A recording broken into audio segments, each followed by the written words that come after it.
Hola, hablaremos del diseño de las zanjas de infiltración.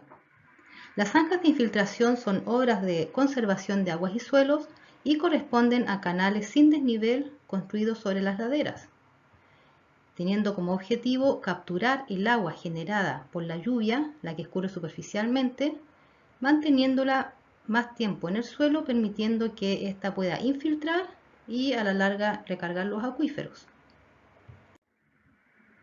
Cuando llueve sobre una ladera, el volumen que genera es la que produce los problemas erosivos, arrastrando los sedimentos y lo que se conoce como lavar el suelo. Para evitar esto, debemos controlar esa agua generada por la lluvia. Para ello, necesitamos conocer cuál es la precipitación del lugar.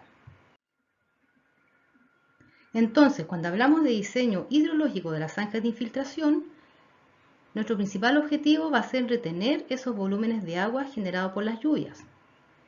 ¿Qué logramos con esto? Logramos, por un lado, disminuir la erosión hídrica, ya que lo que se hace con la zanja de filtración es cortar la línea de la pendiente, restándole fuerza erosiva al agua, y por otra parte, se favorece la infiltración del agua en el suelo, propiciando la recarga de los acuíferos. Entonces hablaremos de algunos conceptos hidrológicos. Uno de ellos es el periodo de retorno, definido como el tiempo que transcurre entre dos sucesos iguales. Se habla de años. Y este periodo de retorno está en base a una función de probabilidad y se refiere a la probabilidad de que una variable aleatoria, en este caso una lluvia ocurrida, sea menor o igual a un valor determinado, que es nuestra intensidad de lluvia de diseño. Como precipitación de diseño, utilizamos la intensidad máxima anual. Este es un monto en un lapso de tiempo determinado, que puede ser desde los 15 minutos hasta 1 hora, 24 horas. En este caso, para el diseño de las zanjas de infiltración, utilizamos la intensidad máxima anual para 1 hora y asociada a un periodo de retorno de 20 años. Y este valor lo obtenemos a través de las curvas IDF, que es una familia de curvas asociadas a diferentes periodos de retorno y para diferentes duraciones. En este caso, como les mencionaba, utilizaremos la intensidad máxima para 1 hora, la duración es de 1 hora, y un periodo de retorno de 20 años. Otro concepto hidrológico es el coeficiente de escorrentía, que se define como la parte de la precipitación que genera escorrentía superficial, y su dimensión varía entre 0, siendo 0 el valor más bajo, y se da cuando todo lo que llueve queda en el suelo, retenido en el suelo o en la vegetación, es decir, no genera escorrentía, frente al valor extremo 1, que ocurre cuando todo el agua que llueve, él sí genera escorrentía. Y esta es la situación más desfavorable que tendremos a la hora de diseñar obras hidráulicas. Entonces, dicho lo anterior, tenemos aquí en esta figura, pueden ver unas líneas de zanjas, y decimos que el volumen de aportación de las zanjas de infiltración de la zona de impluvio, que está dada por la zona que está sobre la zanja y es la que genera la escorrentía superficial que tendrá que capturar la zanja, será igual a el volumen de captación de la zanja más el volumen de infiltración de la zanja. Entonces, en base a esta ecuación inicial, vamos viendo cada elemento.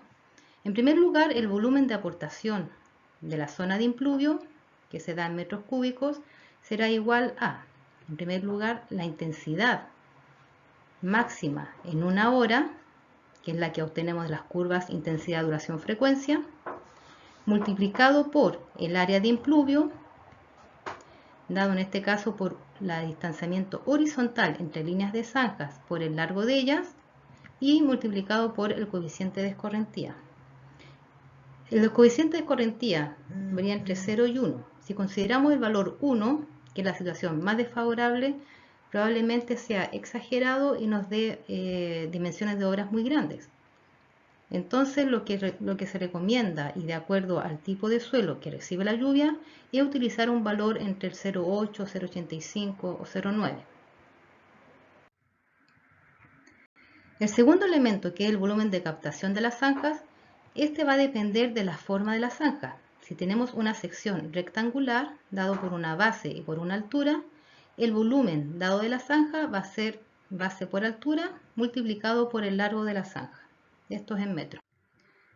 Si tenemos una zanja de sección trapezoidal, el área de la sección trapezoidal estará dada por esta expresión en base a una altura, una base y a un ángulo de inclinación del talud, y eso multiplicado por el largo de la zanja.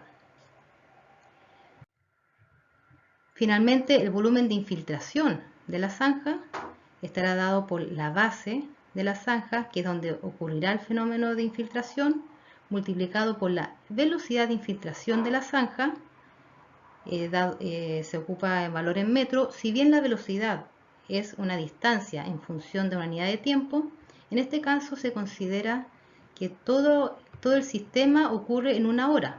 Por lo tanto, el volumen de infiltración lo llevaremos a metros cúbicos y podremos prescindir de la unidad de tiempo. Y finalmente se multiplica por el largo de la zanja. Entonces, dada esta ecuación para el diseño de las zanjas, podemos tener dos situaciones. Una, que definamos a priori el tamaño de la zanja. Podemos definir que tengo una base de 20 centímetros, que sea rectangular, por ejemplo, a una altura de 30, qué sé yo, y en base a eso podremos calcular, en base a despejar las ecuaciones, la distancia horizontal entre líneas de zanjas. Nótese que todos los elementos, el factor común es el largo de la zanja. El volumen de aportación de la zona de impluvio está dado por una distancia horizontal por el largo, que está incluida aquí en el área. Esa es igual al volumen de captación de la zanja más el volumen de infiltración. Por lo tanto, podemos prescindir del largo de la zanja. Esto significa que el diseño, el largo de la zanja, no es un factor que pueda decir. En el caso de que que queramos una zanja trapezoidal, la distancia horizontal entre líneas de zanja estará dada por esta expresión, en que el largo de la zanja no es un factor que lo defina, sino que va a depender de la base, de la altura y de la velocidad de infiltración, del ángulo del talud, de la intensidad máxima de precipitación y el coeficiente de escorrentía. Por otra parte, si tenemos definido el distanciamiento de la línea de zanja, por ejemplo, que lo queramos asociar a una línea de plantación, nos queda por calcular el volumen capaz de capturar la zanja, y esto estará dado en el caso de una sección rectangular por la expresión que ya vimos. En definitiva, tenemos aquí un esquema de una zanja infiltración, en este caso de 20 centímetros de base. Cuando se excava la zanja, el material saliente se coloca aguas abajo formando un camellón, que es un factor de seguridad, ¿ya? Y podemos tener, de acuerdo al tamaño de la zanja, diferentes distanciamientos entre líneas de zanja. En este caso, esto es una prueba que hicimos en la zona central de Chile, en la región del Maule. Tenemos un distanciamiento de 4 metros entre líneas de zanjas, y si hacemos una zanja de mayor tamaño, el distanciamiento podrá ser mayor. Bueno, espero haya quedado claro. En todo caso, en la página donde está incluido este video podrán encontrar más información y nuestros contactos. Muchas gracias.